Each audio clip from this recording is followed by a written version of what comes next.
Truth. First test, four-way test. Truth.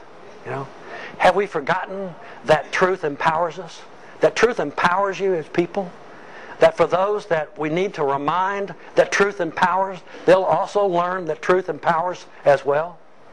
That to re-engage, that as I ask and encourage everybody, now sure, we come to Rotary meetings, but I'm talking about that extra thing that you do. That's something to someone that you can see that needs a little advice, that needs some mentoring, that could use an answer. You know, we have many times seen challenges to integrity, whether it's at the workplace, or if it's at school, at the mall, in public.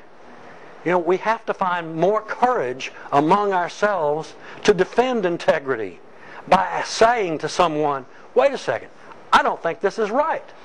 I don't think you ought to be doing this. I think this is something that you shouldn't do here, or at all.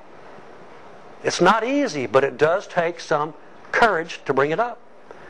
And once you do that, you'll then find yourself not regretting saying something as you normally do by sitting back and doing nothing. Thinking about it all day, thinking about it all week, saying to your wife or your husband, you know, I should have done that, but I didn't. And they say, well, why didn't you? Well, I don't know. Well, that's where we are now. You know, to get off and re-engage again. You know, it's not a situation anymore where you can opt out.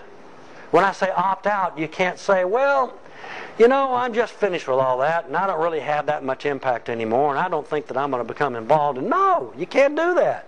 You're not allowed to opt out. You have to re-engage. You have to get back on the field. You have to get back on the field where you can mentor people, where you can provide an answer at the time that when an answer is needed, where you can tell people that the right thing to do is the right thing to do, and they'll understand that and appreciate you for that, for saying that. If only we had been somewhere in Atlanta, Georgia, for those of you who have read recently about a school district problem that they've had.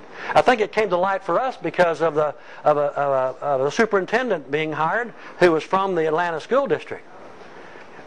They pay for performance. I was a big fan of pay for performance once upon a time when I was on the school board.